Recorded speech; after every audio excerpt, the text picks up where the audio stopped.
இன்று பெரும்பாலான மக்கள் ஒன்று மத்தாப்பு கவர்ச்சியில் மயங்கி கிடக்கிறார்களா, இரண்டு சமூக அநீதிகளை கண்டு சரவெடியாய் வெடிக்கிறார்களா, இல்லை மூன்று தடைக்கற்களை தகர்த்து ராக்கெட்டாய் உயர பறக்கின்றார்களா, இல்லை நாலு என்ன சார் வாழ்க்கை எல்லாம் புஸ்வானம்தான். இப்படி 4 தலைப்பு. ஐயா, சாதாரண விற்பனை ஆகிற புத்தகத்தை எடுத்துக்கோங்களேன்.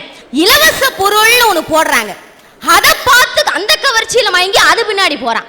காந்தியின் வாழ்க்கை ரகசியம்னு போட்டா ₹1 வாங்க மாட்டானே. நடிகையின் ஸ்ரேயாவின் ஆடை ரகசியம்னு போட்டாங்கன்னு வைங்க, ஒரே நாள்ல அத்தனை புசும் காலியாயிருக்கு. இன்னைக்கு அதான் ஏன் நிலைமை.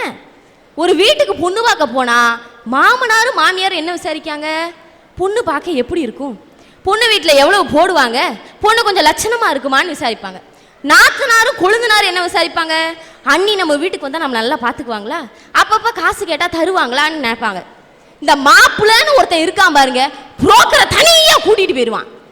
புரோக்கர் காதுல பொண்ணுக்கு எத்தனை தங்கச்சி இருக்கு, எத்தனை படிக்குது, அழகா இருக்குமான்னு கேட்பான்.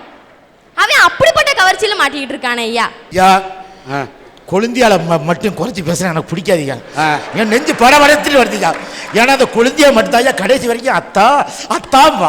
எனக்கு கல்யாணம் முடிஞ்ச 3ஆவது நாள் மறு வீட்டுக்கு போயிருந்தேன். பால் கொடுத்தாங்க, பழம் கொடுத்தாங்க. இன்னைக்கு வரைக்கும் நாட்டிலேயே நிக்கி ஏன்னா கொடுத்தது என் கொழுந்தியா. நான் நாளைக்கு தருவேன்னு எங்க மாமியார் பின்னால இருந்து நாளைக்கு கொடு, நாளை கழிச்சு கொடு, குடும்பம் விளங்காம போட்டுட்டான். அதனால கொழுந்தியால பேசப்படாது. என்ன கொழுந்தியான்னு சொன்னதுமே குழு குழு குழு குழு குழு குழுன்னு ஆயிடுது. ஐயா ஐயா மச்சி நிச்சி வர நேரம் மண் மணக்குது, மனசுக்குள்ள பஞ்சாவரண கிளி வரக்குது. ஐயா இன்னைக்கு ஒவ்வொரு தொலைக்காட்சியும் படுத்துற பாடு இருக்கே, எது ஒவ்வொரு தொலைக்காட்சி நிகழ்ச்சிகளும். நம்ம எல்லாம் அந்த காலத்துல சின்ன பிள்ளையில இருக்கும்போது ட்விங்கிள் ட்விங்கிள் லிட்டில் ஸ்டார்னு பாடிக்கிட்டே ஆனோம்யா, ஓடி விளையாடு பாப்பான்னு பாடிக்கிட்டே ஆனோம்யா. இன்னைக்கு இந்த ஒண்ணு மொட்டு விடாததெல்லாம், இந்த 6 படிக்கிறது, எல்கேஜி யூகேஜி படிக்கிறதெல்லாம் நேத்து ராத்திரி எம்மா தூக்கம் போச்சுடி எம்மான்னு பாட்டுக்கு ஹரகுறை ட்ரெஸ் போட்டு ஆடிக்கிட்டு இருக்கு. அதையாவது பொறுத்துக்கலாம்யா. இந்த நடுவர் ஜட்ஜஸ்ன்னு உட்காந்துருக்காங்க பாருங்க, அதுக்கு சொல்லுது காஸ்டியூம்ஸ்லாம் ஓகே, எக்ஸ்பிரஷன்ஸ் கொஞ்சம் பத்தாது. இவன் இந்த பாட்டுக்கு கல்லங்கமடம் இல்லாத பிள்ளைகிட்ட என்ன எக்ஸ்பிரஷன் நீங்க எதிர்பார்க்குறீங்க? அதனால தான் ஏன் சொல்றேன், எல்லாரும் இந்த கவர்ச்சிக்கு மயங்கினதுனால எல்லா மக்களும் கவர்ச்சியில மயங்கி போதையா கிடக்குறான். ஐயா இன்றைக்கு தடைகள் ஏராளமா இருக்கு உலகத்துல. ஒரு காலத்துல இருக்கிற தடைகள் இன்னொரு காலத்துல இருக்காது. நிகழ்காலத்துல இருக்கிற தடைகள் நாளைக்கு இருக்கக்கூடாது, இல்லாம பண்ண வேண்டியதா மனுஷனோட வேலை. நானும் தகர்த்து தாங்க வந்திருக்கேன். எங்க அப்பா இப்ப எங்க கூட இல்ல, எங்க அம்மா கூட சண்டை போட்டு இப்ப எங்க அப்பா எங்க கூட இல்ல. குடிப்பழக்கத்துக்கு அடிமையானாங்க, கண்டிச்சாங்க, கோபிச்சுட்டு போயிட்டாங்க. இப்படிப்பட்ட சமயத்துல எங்க அம்மா வாழ்க்கையை ஒரு புஷ்வான நினைச்சிருந்தா இன்னைக்கு நான் இங்க வந்து நின்றுக்க மாட்டேன். எங்க அம்மா தடைகளை மீறணும்னு நினைச்சாங்க, நான் இங்க வந்து நிற்கேன். நான் 12ஆம் வகுப்பு வேளாங்கண்ணி மாதா ஸ்கூல்ல படிக்கேன், என் தம்பி 10ஆம் வகுப்பு படிக்கான். நாங்க இவ்வளோ தூரத்துக்கு படிக்கிறோன்னா எங்க அம்மா எடுத்த முயற்சி. அந்த முயற்சியில நீ என்ன வெற்றி கண்டேன்னு என்ன நீங்க கேட்கலாம். கண்டேங்க, என்னால முடிஞ்ச முயற்சி எடுத்து நானும் வெற்றி கண்டேன். 10ஆம் வகுப்புல எங்க டீச்சர்ஸ் எங்குள்ள ஒரு திறமை இருக்குன்னு கண்டுபிடிச்சாங்க. ஐயா நல்லா பேசுறம்மா, ஒரு 10 பேர் முன்னாடி பேசிப்பாரு. முதல் போட்டியில கலந்துக்கிட்டேன், 3ஆவது பரிசு. முயற்சி கைவிடலனா திரும்பி கலந்துக்கிட்டேன், 2ஆவது பரிசு. திரும்பி கலந்துக்கிட்டேன், முதல் பரிசு. 5 தடவை சிவகாசி வட்டார அளவில் பேச்சு போட்டியில முதல் பரிசு வாங்கியிருக்கேன். 10 தடவை விருதுநகர் மாவட்ட அளவில் பேச்சு போட்டியில முதல் பரிசு வாங்கியிருக்கேன். 3 தடவை மாநில அளவில் தமிழ்நாடு லெவல்ல விருதுநகர் டிஸ்ட்ரிக்ட்ல இருந்து நான் கலந்துகிட்டு இருக்கேன். ஐயா இந்த சாதனை போதாதா, முதல் தடவை மாநில அளவுக்கு போனேன். என்னால வெற்றி பெற முடியல, நான் மனம் தளரல. 2ஆவது முறையும் போனேன், எனக்கு வெற்றி கிடைக்கல. எனக்கு என் மேல நம்பிக்கை இருந்தது, என்னோட முயற்சி மேல எனக்கு நம்பிக்கை இருந்தது. நான் போனேன் 3ஆவது தடவை நாங்கள் போகும்போது எங்கள் ஸ்கூலில் அதே டேல வந்து ஆனுவல் டே ஃபங்க்ஷன் இருந்தது. அப்போது ஸ்கூல்லேருந்து யார் வர வாய்ப்பு இல்லை, வீட்டிலேருந்து யார் என் கூட வரல. அப்புறம் எப்படியோ ஒரு சாரை ஏற்பாடு பண்ணி என் கூட அனுப்பிச்சிருந்தாங்க. நாங்கள் அங்கே போய் தங்குறதுக்கு ஏற்கனவே வசதி இருக்குன்னு சொல்லியிருந்தாங்க, அதனால் நாங்கள் பகலில் போயிருந்தோம். பட் அங்கே போய் பார்த்தா தான் தெரிஞ்சது வசதி இல்லைன்னு. நானும் சாரும் அலைஞ்சோம். அப்படி அலைஞ்சதுக்கப்புறம் தான் சாரோட ரிலேஷன் ஒருத்தவங்க வீடு ஞாபகத்துக்கு வந்தது. ஐயா அங்கே போய் தங்கியிருந்தோம். அந்த வீட்டம்மா எனக்கு ஒரு 3ஆவது மனுஷி. அவங்க யாரும் நான் முன்ன பின்ன பார்த்தது கிடையாது. அன்னைக்கு நைட்டு சாப்பிட்டுட்டு உட்காந்து பேசணும் நானும் அவங்களும். என்னம்மா பண்ணுற ஆனந்தின்னு கேட்டாங்க. ஒன்றொன்னா நான் சொல்லிக்கிட்டு இருந்தேன். உங்க வீட்டில் எல்லாரும் என்ன பண்றாங்கன்னு கேட்டாங்க. நான் எங்கள் அம்மா இப்படி வேலை பார்க்காங்க, எங்கள் மாமா வீட்டில் இப்படி எனக்கு உதவியாக இருக்காங்கன்னு ஒன்றுனா சொன்னேன். எல்லாரும் பற்றி சொன்னியேம்மா, உன் அப்பாவை பற்றி நீ ஒன்றும் சொல்லலையா நீ என்கிட்ட கேட்டாங்க. நான் என்ன சொல்வேன் அந்த நிலைமையில? என்னோட கஷ்டத்தை நான் அங்கே சொன்னேன். அவங்க சொன்னாங்க, ஏம்மா ஆனந்தி, கடவுள் எல்லாரையும் கைவிட மாட்டார், உனக்கு ஒரு கதவை அடைச்சிருக்காரு, இன்னொரு கதவை கண்டிப்பா திறப்பாருன்னு சொன்னாங்க. நான் மனசுல சரி ஏதோ ஆறுதலுக்கு சொல்றாங்கன்னு நினைச்சிட்டு அன்னைக்கு நைட்டு பொழுது போயிடுச்சு. மறுநாள் காலையில இங்கிருந்து எங்களுக்கு அங்கே ஃபோன் வருதியா, எங்க ஹெச்எம் பேசுறாங்க ஃபோன்ல, ஏமா நேற்று நைட்டு நடந்ததில்ல ஆனுவல் டே ஃபங்க்ஷன், அதில் யார் யாரெல்லாம் ப்ரைஸ் மெடல்ஸ் வாங்கியிருக்காங்கன்னு வாசிப்பாங்க. அப்படி வாசிக்கும் போது ஆனந்தி 12ஆம் வகுப்பு தமிழ் வளர்ச்சி துறையில் நடத்திய போட்டியில் முதல் பரிசு, ஆனந்தி 12ஆம் வகுப்பு முரசொலி அறக்கட்டளை நடத்திய போட்டியில் முதல் பரிசு, இப்படி தொடர்ந்து என் பேர் வர்றதை பார்த்துட்டு அங்கே உட்காந்து இந்த சீஃப் கெஸ்ட் எந்திரிச்சு வர்றாங்க. அந்த பொண்ணை கூப்பிடுங்க, நான் பார்க்கணும். அந்த பொண்ணு இல்லைன்னு எங்கள் ஹெச்எம் சுச்சுவேஷன் எடுத்து சொல்கிறாங்க. சொல்லும்போது அவங்க சொன்னாங்க, அந்த பொண்ணு வீட்டில் வறுமை தானே, என்னால் புரிஞ்சுக்க முடியுது, அவளை +2ல் 1000க்கு மேலே மார்க் எடுக்க சொல்லுங்க, அந்த பிள்ளையோட எதிர்காலத்துக்கு படிப்புக்கு தேவையான செலவை நான் செய்கிறேன்னு அவங்க சொன்னாங்க. மறுநாள் காலையில் மெட்ராஸ்லேருந்து வந்து இறங்குறேன். எங்கள் ஹெச்எம் வந்து, ஏமா இன்னாரு இன்ன அட்ரஸில் இருக்காரு, போய் பாரு, உனக்கு உதவி பண்ணுவாங்கன்னு சொல்கிறாங்க. நான் சொன்னேன், சார் வேணாம் வச்சிருங்க. அவர் என் முகத்தை பார்த்து எனக்கு ஹெல்ப் பண்ணுறேன்னு சொல்லலை. அவர் என்கிட்ட வச்ச ஒரே வேண்டுகோள், நான் 1000க்கு மேலே மார்க் எடுக்கணும். நானும் அவர் முகத்தை பார்க்க விரும்பலை. அவர் வச்ச வேண்டுகோளை என்னைக்கு நான் நிறைவேற்றுறேனோ அன்னைக்கு தான் அவரை பார்ப்பேன்னு உறுதி எடுத்து இன்னும் அவரை பார்க்கல. என்னோட முயற்சி நாளைக்கு தாங்க நிறைவேறணும். எப்படி கேட்கீங்களா? நாளைக்கு எனக்கு +2 எக்ஸாம். அப்படி எக்ஸாமை நான் விடிய காலையில் எழுதணும். அப்படிப்பட்ட சூழ்நிலையிலையும் இந்த மேடையில் வந்து பேசுறேன்னா என்னோட முயற்சி எப்படி வெற்றி பெறுங்கிறது என்னோட தன்னம்பிக்கை. நான் தடைய மீறி ராக்கெட்டா பறப்பேன்னு நினைக்கேன். கண்டிப்பா எங்க அப்பா வரவும் வேணாம், எங்களுக்கு ஒரு செலவு செய்ய வேணாம், நான் முன்னேற்றி காட்டுவேன், நானும் முன்னேறுவேன், என் தம்பியையும் முன்னேற்றுவேன், எங்க குடும்பத்தையும் முன்னேற்றுவேன். சிவகாசியிலே நீங்கள் பட்டாசிலே ராக்கெட்டை தயாரித்துக் கொண்டிருக்கிறீர்கள் என்று தான் நினைத்துக் கொண்டிருந்தேன்.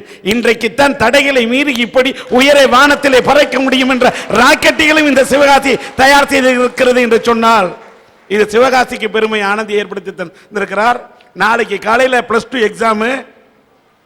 அவன் +2 எக்ஸாமுக்கு விட்டுட்டு படிப்பை விட்டுட்டு கட்டடிச்சுட்டு படம் பார்த்துக்கிட்டு திரிஞ்சுக்கிட்டு இருக்கக்கூடிய இந்த உலகத்தில் நாம் +2 எக்ஸாமுக்கு படிக்க வேண்டியதெல்லாம் முன்கூட்டியே படித்து வச்சுட்டேன்னு இங்கே வந்து அரட்டை அரங்கத்தில் பேசினால் கூட என்னால் தன்னம்பிக்கையோடு நாளைக்கு தேர்வை எழுத முடியும் என்று சொல்லக்கூடிய 1000க்கு மேற்பட்ட மதிப்பெண்ணை வாங்க முடியும் என்று சொல்லக்கூடிய இந்த ஆனந்தியின் உள்ள உறுதியை பாராட்டுகிறேன்.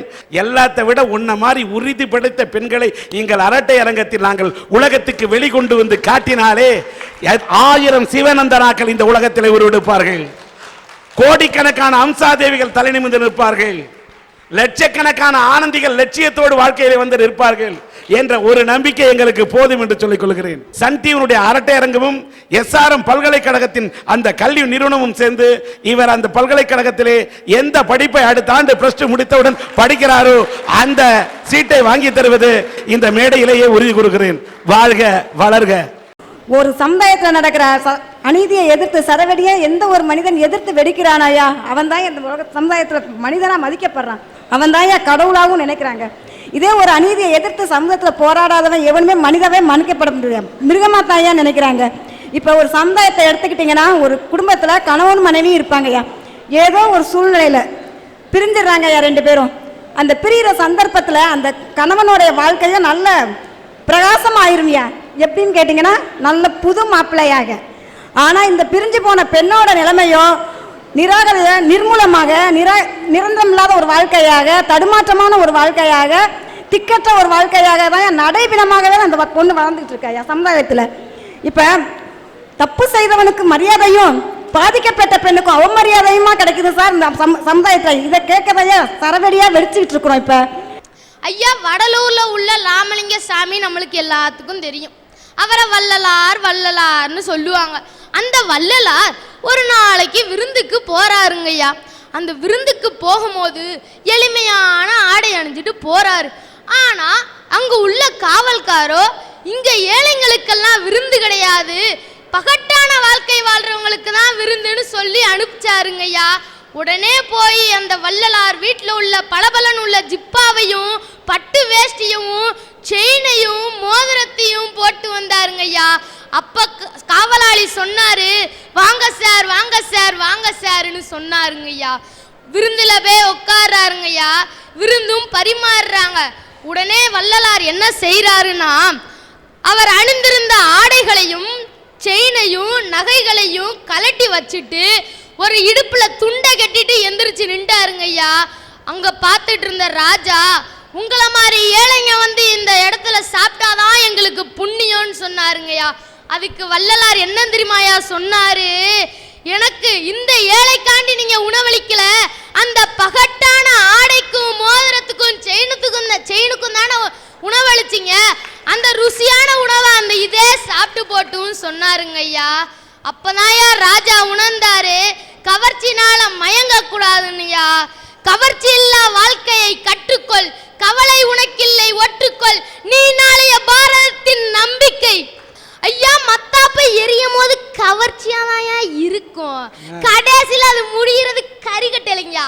அது மாதிரி தான்யா ஒவ்வொருத்தனுடைய வாழ்க்கையும், அவனோட வாழ்க்கை முதல்ல கவர்ச்சியாதான் இருக்கும், கடைசியில் அது முடிகிறது கரிக்கட்டையில. சபலத்தன்மை யாருக்கு உண்டுன்னா அது ஆண்களுக்கு தாயா உண்டு. இன்னைக்கு பார்த்தீங்கன்னா தன்னுடைய மனைவியை காட்டில அடுத்தவங்க மனைவி தான் அழகா இருக்கிறது நினைக்கிறது இந்த ஆண்களுடைய எண்ணம். சில ஆண்களுடைய எண்ணம் அப்படி போடு. சில ஆண்களுடைய எண்ணம். ஒருத்தர் பஜார்ல அவருடைய மனைவி ஒல்லியான மனைவியை கூட்டிட்டு போனாரு. எதுக்கு ஒருத்தர் வர்றாரு, அவருடைய மனைவி குண்டா இருக்கு. இந்த ஒல்லியா இருக்கிற மனைவியை கூட்டிட்டு போறாரு. எதுக்கு உள்ள வரைய பாக்குறாரு, இவனுக்கெல்லாம் எப்படி கொழுகொழுன்னு குஷ்பு மாதிரி மனைவி கிடைச்சிருக்காங்க ஐயா. சும்மா அரேபியா குதிரை மாதிரி கைக்கில்ஸ் செருப்பு போட்டு என்னமா டொக்கு டொக்கு டொக்கு நடந்து வர்றா. நம்மளுக்கு பாரு வத்தலும் தொத்தலும் சீக்குக்கார கழுதை நம்ம தலையில கட்டி இருக்காங்க. இறுக்கி பிடிச்சோம்னா கழுதைக்கு இடுப்பு போல முடிச்சிரும் போலுக்க இப்படின்னு இவர் நினைக்கிறாரு. எதுக்கு வர்றவர் பாக்குறாரு, அவர் மனைவி குண்டா இருக்குல்ல, அவர் அங்க இருந்து இங்க பாக்குறாரு. இவனுக்கெல்லாம் எப்படி மனைவி கிடைக்குது, சும்மா அசின் மாதிரி சிம்ரன் மாதிரி எப்படி சிக்கன் இருக்காளையா. நம்மளுக்கு பாரு ரோடு போடுற ரோலரை கட்டி வச்சிருக்காங்க. டண்டக்கண்டக்கான் டண்டக்கண்டக்கான் டண்டக்கண்டக்கான் ராத்திரி பிறண்டு படுத்தா நம்ம கதையை முடிச்சுவிடும் அவளுக்கு. இந்த எண்ணங்கள்லாம் யாருக்கு உண்டுன்னா இந்த ஆண்களுக்கு தான் உண்டு. இந்த அநியாயத்தை கண்டுதாயா நாங்க. இதற்கு காரணம் என்னன்னா, மனைவியின் உருவத்தை பார்க்கக்கூடியவன் ஒவ்வொரு நாளும் புலம்பிக் கொண்டுதான் இருப்பான். மனைவியின் உள்ளத்தை நேசிப்பவன் மட்டும்தான் வாழ்நாள் முழுக்க தன் மனைவியை நேசித்துக் கொண்டிருப்பான். ஒரு பொண்டாட்டி குண்டா இருக்கான்னு பார்க்காத, மல்லிகைப்பூவில் கூட குண்டு மல்லிகை இருக்கு. குண்டு மல்லிகை குண்டா இருந்தாலும் வாசத்தோடு இருக்கிறது. அதை போல சில பெண்கள் குண்டாக இருந்தாலும் தன் கணவன் மீது பாசத்தோடு நேசத்தோடு வாசத்தோடு வாழ்ந்து கொண்டிருக்கிறார். என் மனைவி உள்ளத்ததாய நேசிக்க, அவ உள்ளத்துல அவ தங்கச்சிய பாசமா வச்சிருக்கா, அதை நேசிக்க தப்பாயா? ஒரு முடிவு நான் பண்றேன், நீ ஏன் உன் மனைவியோட இத்தனை வருஷம் வாழ்ந்தேன்னு ஆராய்ச்சி பண்ணு வச்சுக்க. தெரியுமா, கொழுந்தியா மேட்டு தான் நான் கொளுத்தி போட்டேன்னு ஐயா. நான் ஜோலி ஒரு சரவடியை கொளுத்துன்னு வச்சுக்க, நான் புஷ்வானம் ஆயிருவேன். உட்காந்துரு ஐயா. இந்த சபலத்தன்மை இருக்கிறதுனாலதான் நாங்க பெண்கள் ஆண்களோட வெளியே போறப்ப வீட்டுக்காரோட போறப்ப கொடையை பிடிச்சிக்கிட்டே போவோம். வீட்டுக்காரருக்கு அர்த்தம் கூடாதுங்கிறதுக்காக கிடையாது. என்னையோட வயசு குறைஞ்ச பிள்ளை இந்த பக்கம் கூடி வருதுன்னு வச்சுக்கூட கொடை எங்கிட்டு மறைச்சிடுவேன், பார்க்க கூடாதுன்னு. என்னை விட கொஞ்சம் அழகான பிள்ளை சுடிதார் போட்டு இங்கிட்டு கூடி வருதுன்னு வச்சுக்கோ, கொடை இங்கிட்டு மறைச்சிடுவேன். இந்த குதிரைக்கு சைடு பார்வை ஆகாது, அது மாதிரி இந்த ஆண்களுக்கு சைடு பார்வை ஆகாது. கொடையை இங்கிட்டு மறைச்சு இங்கிட்டு மறைச்சு இங்கிட்டு மறைச்சு நான் கூட்டிட்டு போறதுக்குள்ள பெரும்பாடு பட்டு போகுது. வளைப்பது கொடை, அதில் கணவனுக்கு போடுவது தடை. காரணம் அவர் பார்த்து விடக்கூடாது அடுத்த பெண்ணின் இடை. இதுதான் உங்கள் கேள்விக்கு சரியான எப்படி போடுது பாரு நட. ஐயா, ஐயோ பாவம், வீட்டில் குடும்பம் அவர் ஒரு 5 நிமிஷம் தான் சந்தோஷமா இருப்பாரு. அந்த 5 நிமிஷத்தையும் கொடைய போட்டு மறைச்சிடுறீங்களா ஐயா? நானும் என் வீட்டுக்காரி கொடை பிடிச்சிட்டு தான் போவேன். அவளை கூட்டு போய் கொடை பிடிப்பேன். ஜவுளி கடை வந்துச்சுன்னா இப்படி திருப்பிடுவேன், நகை கடை வந்துச்சுன்னா இப்படி திருப்புவேன். 2 கடை வந்து கொடையை போட்டு ஒரே கவுத்திடுவேன்.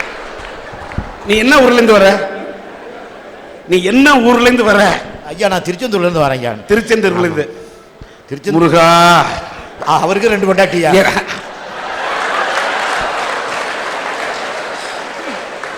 பாவி, முருகனுக்கு 2 பொண்டாட்டி இருக்கிறத மட்டுமே பாத்திய. அவன் சூரனை சம்ஹாரம் பண்ண வீரன்யா. ஆமையா, வீரனுக்கு நான் யாரு? நானும் வீரகுமார் தானே ஐயா. ஓ வீரத்தை பத்தி பேசக்கூடாது. அது வீட்டுல நான் வீரவே கிடையாது. காலையில சன் டிவில ராமாயணம் ஓடுது, அரட்டை இறங்க முடிஞ்ச உடனே ராமருக்கு ஒரே ஒரு பொண்டாட்டி. ஐயா, நான் மகாபாரதம் தான் ஐயா பார்ப்பேன். நீ கண்ணனா இல்லை அண்ணனா, காதல் மன்னனா, தொடரட்டும் தொண்டு. உட்கார ஐயா. கல்யாணம் அன்னைக்கே வீட்டுக்காரர் வந்து அன்னைக்கு தான் உள்ளதை சொல்ற நேரம். அன்னைக்கே மனைவிட்ட சொல்லுவாரு, இங்க பாரு எங்க அம்மா ஒரு மாதிரி தொண தொண தொண தொண தொணன்னு அரிப்பா, அவட்ட பேச்ச சுருக்கி ராணாசியமா பேசாத.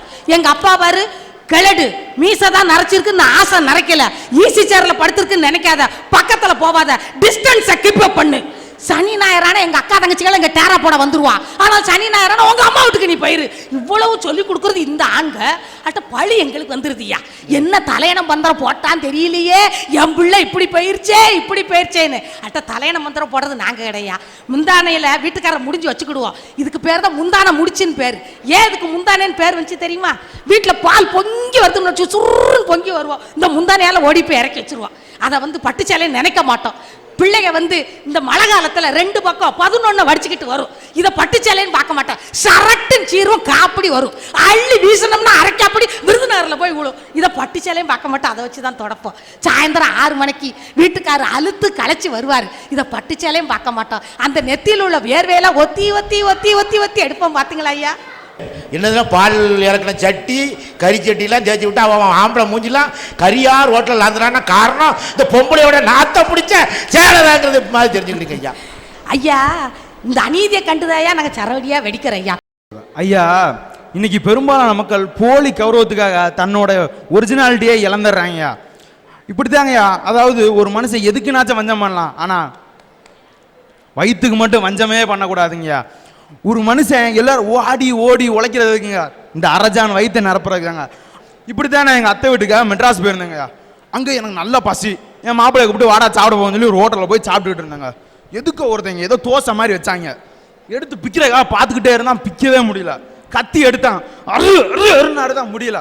அப்படியே ஃபோர்க்குன்னு நினைக்கிறான், போட்டு எடுத்தான், வர முடியல. அப்படியே நான் என்னடா இவன் சண்டை போட்டுக்கிட்டு இருக்கானேன்னு பார்த்துக்கிட்டு என்னடா இது அப்படின்னு கேட்டேன். ஏய் இட்ஸ் பீஸ் அப்படி. டே எவ்வளோ 250 rupees ஓன்லி அப்படின்னு. அடா பாவி 250 ரூபா கொடுத்து ஊசி போன ஐட்டம் சாப்பிட்றதுக்கு ஒழுங்கா ஒரு சத்தானது ஐட்டம் வாங்கி சாப்பிட்டா உடம்புக்கு நல்லது, அதை பார்க்குற கிடையாது. அந்த காலத்து நம்ம பெரியவர்கள் எடுத்துக்கோங்களேன், எல்லாத்துலையும் ஒரு சரிவிகித உணவுங்க. ஒரு இட்லி எடுத்துக்கோங்க, ஒரு அரிசி மாவு என்னது கார்போஹைட்ரேட், ஒரு உளுந்து மாவு புரோட்டீனு, 10 அதுக்கு அப்படியே கொழுப்பு வேணுங்க, தேங்காய் சட்னி கொலஸ்ட்ரால், சாம்பார் அதில் என்ன புரோட்டீனு, நல்ல டைஜஸ்ட் ஆகணும், ஒரு அப்படியே புதினா சட்னி, அப்படி ஒரு சரிவீத உணவை கலந்து வச்சாங்கய்யா. இன்னைக்கு ஆனா ஃபாஸ்ட் ஃபுட்டு ஃபாஸ்டாகவே போயிடுறாங்க. இப்படித்தாங்க நம்ம மக்கள், பெரும்பாலான மக்கள் போலி கவர்ச்சியில மயங்கி மயங்கி மயங்கி தன்னோட சொந்த இதையே அழிச்சறான். நாங்கள் கடந்த 2007 ஜூலை மாதம் கரூரிலே நடந்த அரட்டை அரங்கத்திற்கு கணவனால் கைவிடப்பட்ட ஒரு பெண், சாந்தி என்ற பெண், ஒரு வளர்ப்பு குழந்தையை வளர்த்தார். அந்த வளர்ப்பு குழந்தையின் பெயர் அட்சயா. அந்த சாந்தியும் அட்சயா வந்திருந்தால் அவர்களை மேடை கிடைக்கின்றேன். வணக்கம், நல்லா இருக்கீங்களா? இந்த அம்மா ஒரு அநாத குழந்தையை தத்தெடுத்தாங்க. அந்த அநாத குழந்தையை தத்தெடுத்து வளர்த்துக்கிட்டு இருக்கும்போது தான் தெரியுது இந்த அட்சயா என்ற இந்த பெண் குழந்தைக்கு இதயத்தில் ஓட்டை என்று. இதயத்தில் ஓட்டை விழுந்தவுடன் இந்த குழந்தையை வைத்து காப்பாற்ற வேண்டுமா? இப்படிலாம் ஒரு அநாத பிள்ளை ஏன் நம்ம சுமக்கணும்? இது அப்படியே அநாத இல்லத்திலே விட்டுரு, வளர்க்காதே என்று கணவன் இந்த பெண்ணை கண்டித்து சொன்னார். ஆனால் இந்த பெண் சாந்தி ஒத்துக்கொள்ளவில்லை. காரணம், வளர்த்தாலும் பாசம் தானே. இந்த குழந்தைக்கு இதயத்திலே கோளாறு இருந்தாலும் இந்த குழந்தையை வளர்த்து ஆளாக்கினால்தான் என் ஆன்மாவுக்கு சாந்தி என்று சொல்லிவிட்டு இந்த குழந்தையை வளர்க்க தொடங்கினார். இந்த குழந்தைக்கு இருதய அறுவை சிகிச்சை செய்ய வேண்டும் என்று சொன்னவுடன் அந்த மேடையிலே ஒரு சிறு தொகையை நாங்கள் வசூல் செய்து கொடுத்தோம். இந்த குழந்தைக்கு அறுவை சிகிச்சை செய்ய வேண்டும் என்று கேட்டவுடன் கோயம்புத்தூரில் இருக்கக்கூடிய ராமகிருஷ்ணா மருத்துவமனையை நாங்கள் தொடர்பு கொண்ட போது இந்த குழந்தை அப்பொழுது 1.5 வயது, கிட்டத்தட்ட ஒரு 8 கிலோ எடைக்கு இந்த குழந்தை வந்தால்தான் இதற்கு அறுவை சிகிச்சை செய்ய முடியும் என்று சொல்லிவிட்டார்கள். ஆனாலும் இந்த அறுவை சிகிச்சைக்கு 75,000 ரூபாய் தேவைப்படுகிறது என்று சொன்னார்கள். இன்னொரு பக்கம் இந்த குழந்தைக்கு எடை கூட வேண்டும். ஆனால் 75,000 ரூபாய் கொடுத்து அந்த அறுவை சிகிச்சை செய்ய வேண்டும் என்று நாங்கள் முயற்சி செய்த போது மீண்டும் 2007ஆம் ஆண்டு துபாயில் நடந்த அரட்டை அரங்கத்தின் மேடையிலே துபாயை சேர்ந்த அல்ஃபீல் ட்ரேடிங் கம்பெனியை சேர்ந்தவர்கள் அவர்கள் அங்கே இந்த குழந்தையினுடைய இறுதிய அறுவை சிகிச்சைக்காக 35,000 ரூபாயை வழங்கினார்கள். 35,000 ரூபாயை வழங்கியதற்கு பின்னால் சன் டிவியினுடைய அரட்டை அரங்கத்தின் அன்பு நேயர்களின் அவர்களுடைய உறுதுணை கொண்டு 75,000 ரூபாயை திரட்டி கிட்டத்தட்ட இந்த குழந்தை 8 கிலோ எடையை 3 வயதிலே பெற்றவுடன் அந்த கோவை ராமகிருஷ்ணா மருத்துவமனையின் ஆதரவோடு இந்த குழந்தைக்கு இறுதி அறுவை சிகிச்சை சென்று செய்யப்பட்டு இந்த குழந்தை இன்றைக்கு நல்ல முறையில் இருக்கின்றது. அப்படி நல்ல முறையில் இருக்கக்கூடிய இந்த குழந்தையை தான் இன்றைக்கு சாந்தி அவர்கள் இங்கே அழைத்து வந்திருக்கின்றார். இன்றைக்கு இந்த குழந்தைக்கு இன்றைக்கு இருதய அறுவை சிகிச்சை செய்யப்பட்டதிலே அவருக்கு ஒரு பக்கம் மனசாந்தி ஏற்பட்டிருந்தாலும் இன்றைக்கு இந்த குழந்தையை வைத்து வளர்த்துக்கொண்டு வாழ்க்கை நடத்துவது என்பது கஷ்டமாக இருக்கின்ற காரணத்தால், இவருக்கு தையல் தொழில் தெரிந்த காரணத்தால் தனக்கு ஒரு தையலகம் வைத்தாவது வாழ்க்கை நடத்துவதற்கு யாராவது உறுதுணையாக உதவி செய்ய வேண்டும் என்ற கோரிக்கையை இந்த அரட்டை அரங்கத்தின் மூலம் வைத்திருக்கின்றார். நிச்சயமாக அவருடைய வாழ்க்கையிலே இந்த அரட்டை அரங்கத்தை காணக்கூடிய நேயர்கள் இவருடைய வாழ்க்கையிலே ஒரு ஒளி விளக்கை ஏற்றி வைக்க வேண்டும் என்று இந்த அரட்டை அரங்கத்தில் எடுத்து வைக்கின்றேன். சன் டிவியினுடைய அரட்டை அரங்கத்தின் சார்பாக இந்த 5000 ரூபாயை இந்த அட்சயா என்ற குழந்தையின் வாழ்க்கை நலனுக்காக அவரை எடுத்து வளர்க்கக்கூடிய அந்த அன்பு தாய் சாந்தி இடத்தில் இதை கொடுக்கின்றோம். கையில் வாங்கிக்கோ. பெரியசாமி அவர்கள் பெரிய மனதோடு இந்த 1000 ரூபாயை கொடுத்திருக்கின்றார்.